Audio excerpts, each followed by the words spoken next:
Kemenangan Indonesia lah, lebih banyak challenge lah. Apalagi kan rombongan kenegaraan sekarang lagi ke Korea kan.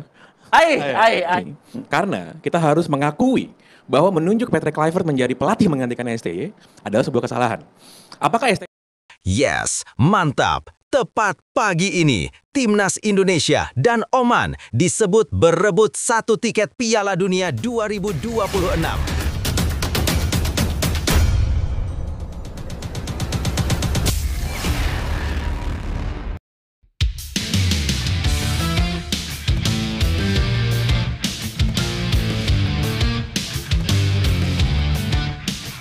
Yes, mantap.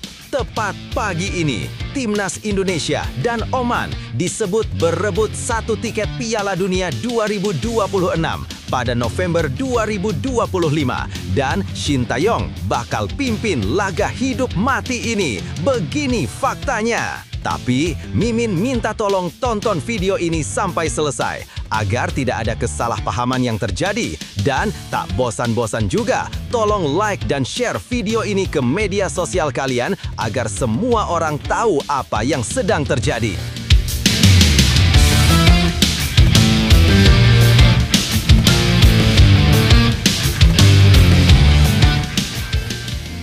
Sebelumnya diberitakan, Indonesia dan Oman disebut berebut satu tiket Piala Dunia 2026 pada November 2025. Kabar itu muncul setelah beredarnya video Presiden FIFA, Gianni Infantino, yang mengatakan Timnas Indonesia dan Oman akan bersaing menggantikan posisi Iran yang mendapat larangan masuk Amerika Serikat. Setelah Iran tersingkir dari Piala Dunia 2026, saya menambahkan satu negara lagi, Oman dan Indonesia akan bertanding pada November 2025 dan pemenangnya akan otomatis lolos ke Piala Dunia, bunyi pernyataan dalam video yang viral itu. Lantas pertanyaan muncul, apakah pernyataan di sana benar adanya? Mari kita bahas teman-teman. Seperti kita semua ketahui sebelumnya, PSSI tak perlu sungkan kembalikan Shin Tae-yong, banyak pelatih yang justru makin sukses setelah cinta lama bersemi kembali. PSSI disarankan tak perlu gengsi untuk membuka peluang kembali bagi Shin Tae-yong sebagai pelatih Timnas Indonesia. Sejarah menunjukkan bahwa beberapa pelatih justru berhasil membawa Garuda terbang lebih tinggi setelah sempat berpisah dan kembali menukangi tim nasional. Nama Shin Tae-yong kembali mencuat setelah Patrick Kluivert disebut akan dilepas dari kursi pelatih. Mantan juru taktik asal Korea Selatan itu bahkan secara terbuka menyatakan keinginannya untuk kembali memimpin skuad Garuda. Namun, Ketua Umum PSSI Erick Thohir langsung menepis kemungkinan tersebut. Shin Tae-yong itu masa lalu, peluangnya 0%, ujar Erick kepada media di Jakarta, Kamis 23 Oktober 2025. Pernyataan ini menimbulkan reaksi keras dari publik sepak bola tanah air, salah satunya datang dari penasehat Semen Padang FC, Andre Rosiade, yang menilai PSSI sudah sering mendatangkan kembali pelatih lama dan hasilnya sukses. Benny Dolo pernah dipecat lalu kembali, Ivan Kolev juga, bahkan Alfred Riedel. Jadi kenapa Shin Tae-yong tidak bisa, ucap Andre. Sejarah memang membuktikan beberapa pelatih sukses justru setelah menjalani reuni dengan Timnas Indonesia, bahwa memberi kesempatan kedua bukan hal yang tabu. Dalam sepak bola, hubungan pelatih dan tim seringkali seperti kisah lama yang belum tuntas. Kadang justru lebih matang saat bertemu kembali. Jika Shin Tae-yong memang masih punya semangat dan visi untuk Timnas Indonesia, tidak ada salahnya PSSI membuka pintu lagi. Toh sejarah sudah membuktikan bahwa reuni bisa jadi awal dari babak baru yang lebih gemilang. Nah, sebelum lanjut mendengar berita ini, untuk para netizen, keluarkan satu kalimat pamungkas untuk menanggapi kabar ini. Menurut kalian, apakah kalian setuju Shin Tae-yong kembali melatih Timnas Indonesia lagi? Atau justru kalian lebih setuju kata-kata Ketua Umum PSSI Erick Thohir, kita harus move on dari Shin Tae-yong? Ayo teman, berikan tanggapan kalian di kolom komentar. Bravo Timnas, bravo Shin Tae-yong, bravo PSSI. Ayo Garuda, buktikan bahwa level kita sudah dunia. Buktikan bahwa kita adalah raksasa Asia, tiket Piala Dunia harga mati. Di sisi lain, jangan lupa juga satu kalimat khusus untuk Erick Thohir CS yang sedang berusaha keras memajukan sepak bola Indonesia. Silahkan tulis di kolom komentar. Ayo terbang tinggi Garuda. Mari kita lanjut teman-teman. Sementara itu, ada dua pelatih kelas dunia yang dikabarkan sangat ingin melatih timnas Indonesia setelah kepergian Patrick Kluivert. Sebelumnya diberitakan, posisi pelatih kepala timnas Indonesia masih kosong usai berakhirnya kerjasama antara PSSI dan Patrick Kluivert. Setelah kegagalan skuad Garuda menembus Piala Dunia 2026, federasi kini tengah menimbang sosok yang tepat untuk membawa timnas nasional bangkit. Di tengah rumor dan spekulasi nama-nama calon pelatih, ada beberapa tokoh besar di dunia sepak bola yang saat ini sedang tidak menangani klub atau negara manapun. Siapa saja mereka? Berikut beberapa pelatih berpengalaman yang kini menganggur dan bisa menjadi pilihan menarik bagi timnas Indonesia. Dasar Ari 1. Roberto Mancini sudah paham kekuatan Garuda. Roberto Mancini menjadi salah satu kandidat ideal berkat rekam jejaknya yang gemilang di level internasional dan klub. Usai berpisah dengan timnas Arab Saudi pada 2024, pelatih asal Italia itu belum kembali ke dunia kepelatihan. Mancini dikenal dengan gaya bermain menyerang yang disiplin dan efektif. Ia sukses membawa Italia menjuarai Euro 2020, mengantar Manchester City meraih gelar Liga Inggris 2011-2012, serta mencatat 3 kali juara Serie A bersama Inter Milan. Menariknya, Mancini juga pernah menghadapi timnas Indonesia saat melatih Arab Saudi, laga yang berakhir imbang 1-1. Pengalaman itu membuatnya sedikit banyak mengenal karakter permainan skuad Garuda. 2. Zinedine Zidane, legenda dengan sentuhan emas. Nama Zinedine Zidane tentu tidak asing bagi pencinta sepak bola dunia. Mantan bintang Real Madrid dan timnas Prancis itu terakhir melatih pada 2021. Namun sejak itu memilih rehat dari lapangan hijau. Meski baru melatih satu klub sepanjang karirnya, prestasi Zidane luar biasa. Ia sukses membawa Real Madrid menjuarai Liga Champions 3 musim berturut-turut, 2 gelar La Liga, serta sejumlah trofi domestik dan internasional lainnya. Karisma dan kemampuan taktik Zidane bisa menjadi magnet besar bagi timnas Indonesia, baik dari sisi strategi maupun motivasi pemain. Dua nama besar ini menawarkan pengalaman dan karakter yang berbeda-beda, mulai dari disiplin khas Eropa hingga sentuhan emosional khas Asia. PSSI kini dihadapkan pada pilihan strategis. Apakah akan mencari pelatih bertipe pembangun pondasi atau sosok karismatik yang bisa langsung membawa timnas Indonesia terbang tinggi? Siapapun yang dipilih nanti, satu hal pasti, harapan besar publik sudah menanti kebangkitan Garuda di pentas dunia. Lebih lanjut, situasi timnas Indonesia saat ini memang cukup menarik sekaligus krusial. Setelah kegagalan menembus Piala Dunia 2026, posisi pelatih kepala menjadi sorotan besar. Publik menuntut perubahan arah yang lebih tegas dan profesional, sementara PSSI dihadapkan pada keputusan penting, memilih pelatih yang bukan hanya terkenal, tapi benar-benar cocok dengan karakter sepak bola Indonesia. Beberapa nama besar yang sedang menganggur di dunia kepelatihan menawarkan daya tarik tersendiri. Media Vietnam bongkar. Ternyata ini alasan pelatih dunia enggan tangani timnas Indonesia. Sebelumnya diberitakan, setelah pemecatan Patrick Kluivert, kursi pelatih timnas Indonesia menjadi topik panas yang ramai diperbincangkan. Publik penasaran siapa sosok yang akan memimpin skuad Garuda di masa depan. Namun, media Vietnam VN Express menyoroti alasan mengejutkan di balik kesulitan PSSI mencari pelatih top dunia. Bukan soal uang atau fasilitas, tapi justru hal lain yang lebih sensitif. Berikut ini 3 faktanya. 1. Supporter jadi faktor penghambat utama. Dalam laporan berjudul, tim Indonesia kesulitan merekrut pelatih karena supporter, VN Express menyebut bahwa ekstremisme sebagian fans Indonesia menjadi pertimbangan besar bagi PSSI. Media itu menulis bahwa federasi kini sangat berhati-hati memilih pengganti Patrick Kluivert karena khawatir tekanan berlebihan dari publik bisa berulang. PSSI berhati-hati dalam mencari pelatih baru untuk menggantikan Patrick Kluivert karena ekstremisme para penggemar, tulis VN Express. Tekanan yang terjadi di media sosial selama masa kualifikasi Piala Dunia 2026 dianggap telah menciptakan citra negatif di mata dunia sepak bola. Beberapa pelatih asing kabarnya menolak pendekatan awal lantaran takut menghadapi komentar dan kritik ekstrem dari supporter Indonesia yang dikenal sangat vokal. 2. Erick Thohir akui dunia sedang menilai Indonesia. Presiden PSSI Erick Thohir turut menegaskan bahwa saat ini federasi tidak terburu-buru mencari pelatih baru. Ia lebih fokus memperbaiki citra sepak bola nasional di mata dunia. Dalam konferensi pers di Stadion Utama Gelora Bung Karno pada 24 Oktober 2025, Erick menjelaskan, "Kami belum menghubungi calon pelatih manapun. Prioritas PSSI saat ini adalah menjaga persepsi di dunia sepak bola global bahwa Indonesia bukanlah negara yang digambarkan."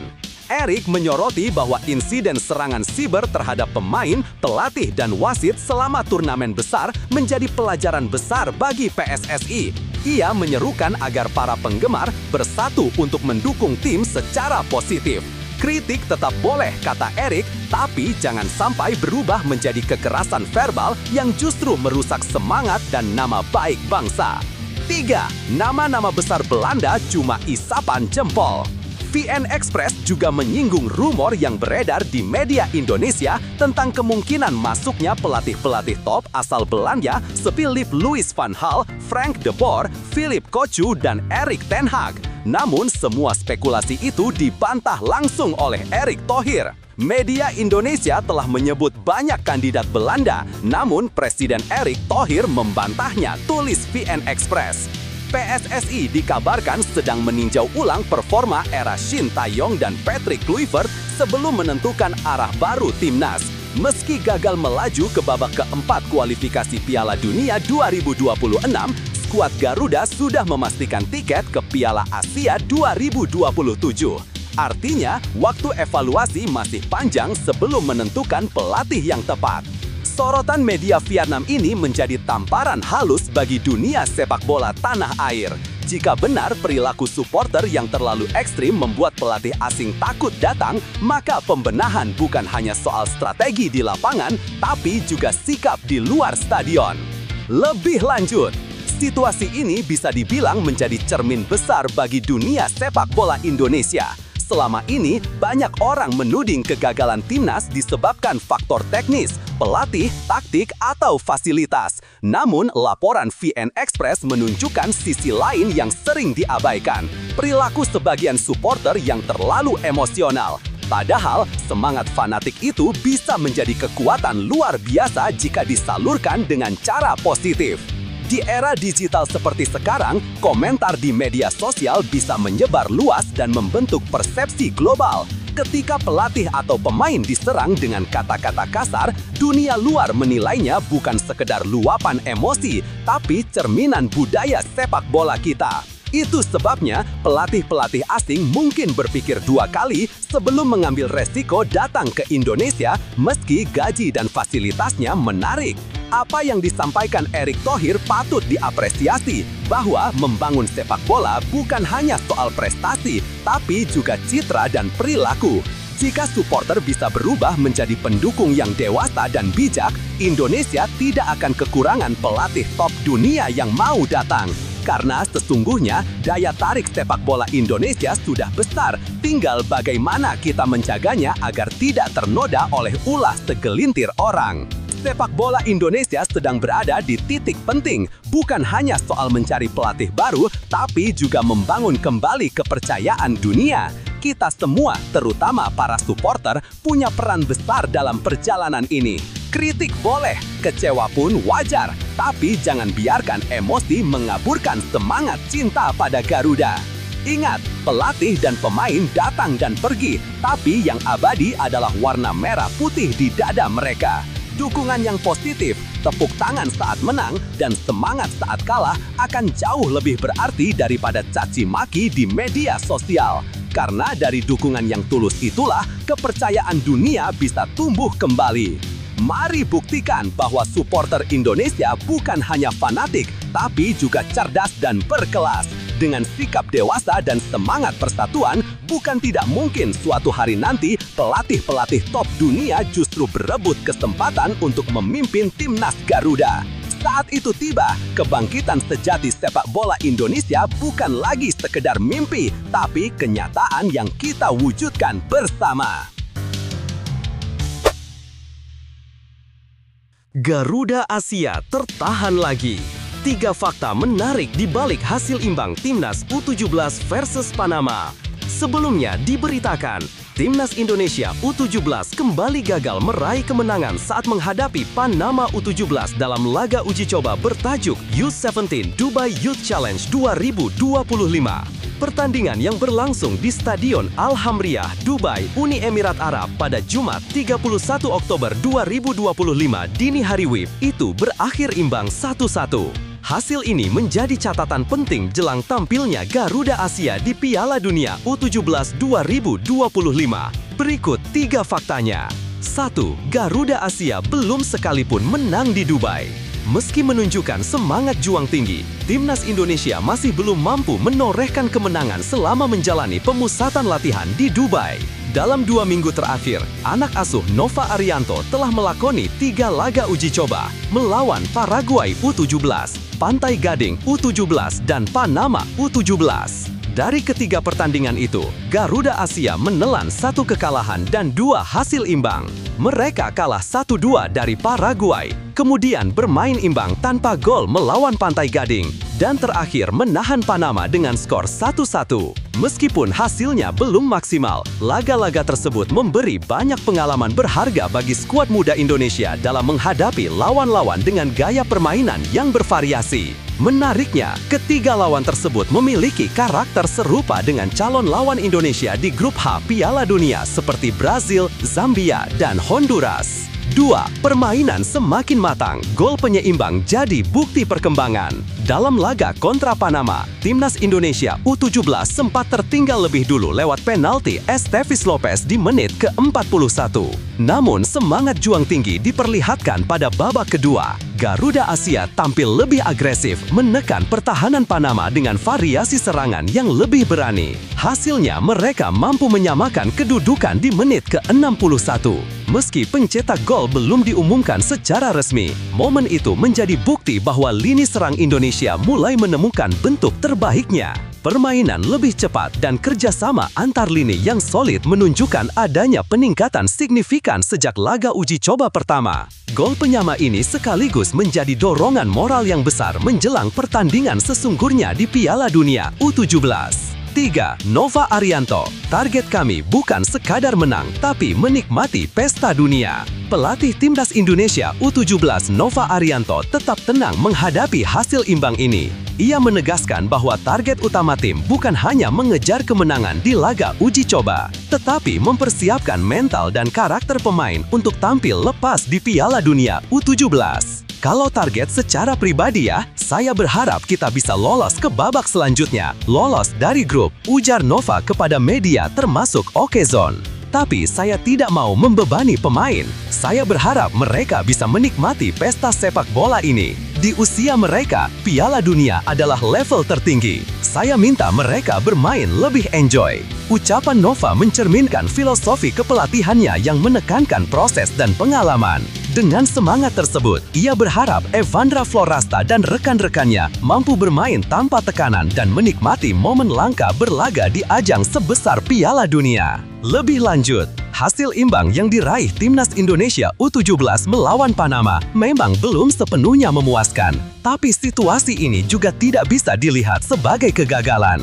Dalam konteks persiapan menuju Piala Dunia U17 2025, hasil 1-1 ini justru menjadi gambaran realistis dari proses pembentukan tim muda yang masih terus berkembang.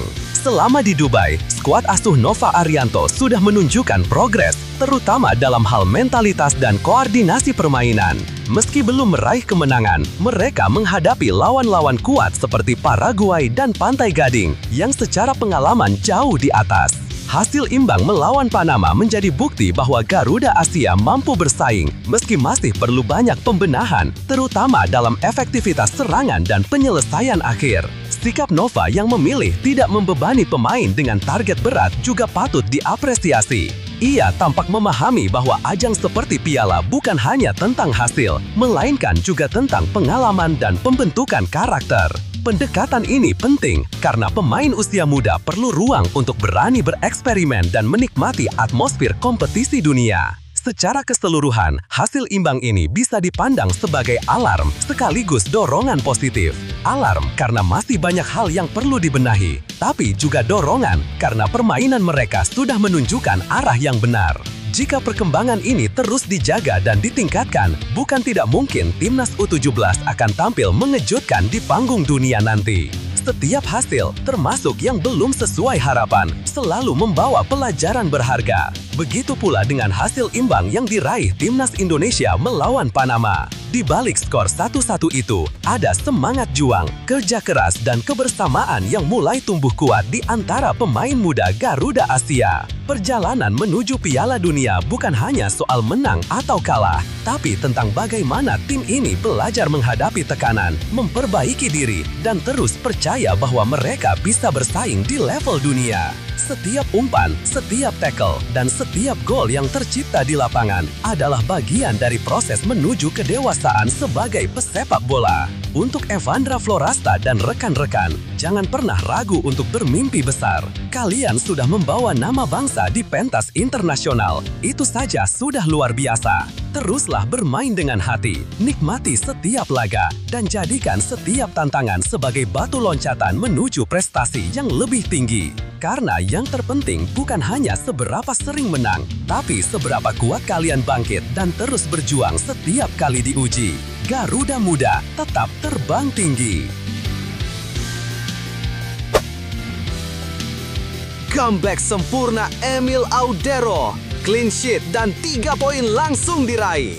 Sebelumnya diberitakan, kiper timnas Indonesia sekaligus penjaga gawang Cremonese, Emil Audero, akhirnya kembali ke lapangan setelah absen panjang akibat cedera otot kaki yang dialaminya sejak akhir September.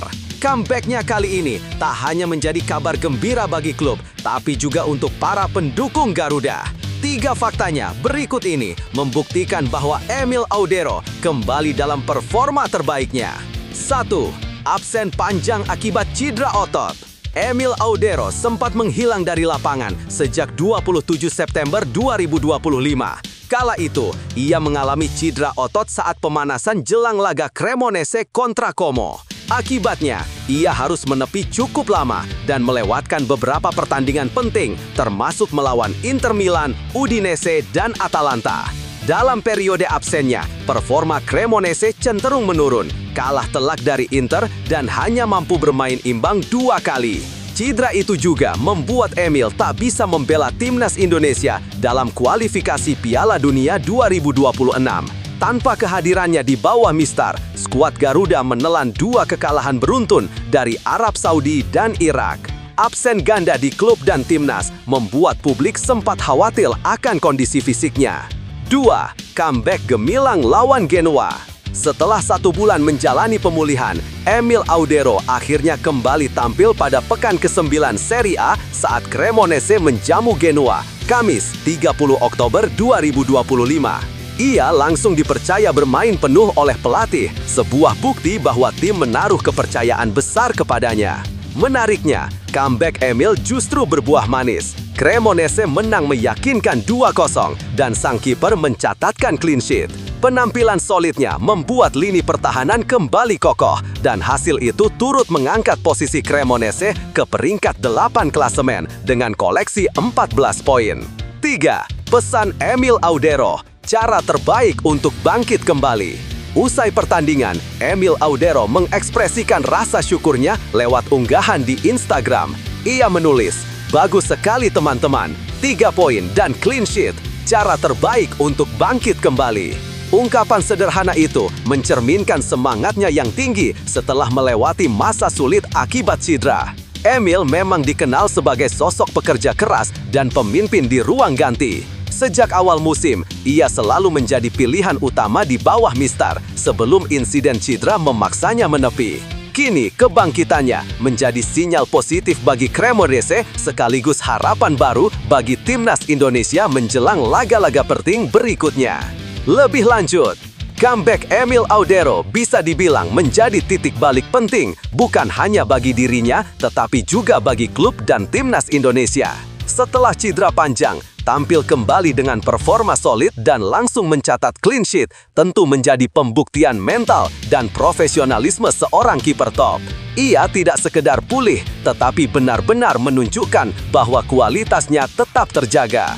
Momen ini juga memperlihatkan betapa besar pengaruh Emil bagi tim. Saat ia absen, Cremonese kehilangan kestabilan di lini belakang, dan timnas Indonesia pun merasakan dampaknya. Namun kini, dengan kembalinya Emil, kepercayaan diri tim meningkat.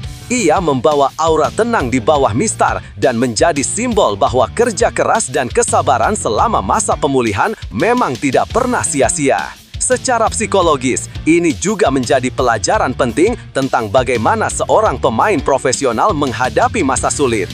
Emil tak larut dalam cedera, ia justru menjadikan itu bahan bakar untuk bangkit lebih kuat. Pesannya di media sosial, cara terbaik untuk bangkit kembali, terdengar sederhana tapi menggambarkan semangat juang yang tulus. Sebuah inspirasi nyata bagi pemain muda Indonesia yang bermimpi bisa tampil di level tertinggi seperti dirinya. Komentar Nova Arianto usai timnas Indonesia U17 lakoni 3 uji coba jelang Piala Dunia 2025. Kita banyak belajar. Timnas Indonesia U17 menutup rangkaian laga uji coba internasional di Dubai sebagai bagian dari persiapan menuju Piala Dunia U17 2025 di Qatar. Anak asuh Nova Arianto menghadapi 3 lawan tangguh, Paraguay, Pantai Gading, dan Panama. Dengan hasil yang beragam, meski belum maksimal, sang pelatih menilai timnya telah mendapatkan banyak pelajaran berharga. Berikut 3 faktanya. 1. Laga uji coba jadi ajang uji mental dan fisik. Garuda Asia melakoni 3 pertandingan melawan tim-tim dengan karakter permainan yang kuat dan fisik mumpuni. Mereka sempat kalah tipis 1-2 dari Paraguay, kemudian menahan imbang Pantai Gading tanpa gol, dan akhirnya bermain 1-1 melawan Panama. Nova Arianto mengakui bahwa lawan yang dihadapi memberikan pengalaman berharga bagi para pemain muda. Yang pasti, di 3 pertandingan ini kita banyak belajar ya, karena sekali lagi lawan yang kita hadapi dari Paraguay, dari Pantai Gading, dan Panama, secara postur mereka sangat baik. Dari laga-laga ini, pemain Indonesia belajar menghadapi tekanan, kecepatan, serta duel fisik yang intens, sesuatu yang sangat dibutuhkan di ajang sebesar Piala Dunia. 2. Level permainan sudah mendekati standar Piala Dunia. Menurut Nova, kualitas permainan lawan di Dubai sudah mendekati standar yang akan mereka hadapi di Qatar nanti. Hal ini membuat uji coba tersebut menjadi simulasi yang ideal untuk mempersiapkan tim menghadapi atmosfer turnamen dunia. Kata, secara level permainannya juga sangat baik dan saya pikir kita banyak belajar di 3 kali uji coba ini. Saya berharap pemain bisa nantinya lebih siap di Piala Dunia, lanjut mantan bek timnas Indonesia itu. Nova juga menilai para pemain kini lebih matang dalam hal membaca permainan, menjaga posisi, dan menghadapi tekanan dari lawan-lawan internasional. 3. Fokus ke mental dan kepercayaan diri jelang Piala Dunia. Setelah menyelesaikan uji coba di Uni Emirat Arab, timnas Indonesia U17 akan bertolak ke Qatar. Nova menekankan pentingnya aspek mental dan rasa percaya diri dalam menghadapi laga-laga di Piala Dunia nanti. Ia ingin anak asuhnya tampil tanpa rasa takut meski menghadapi lawan yang lebih besar dan berpengalaman.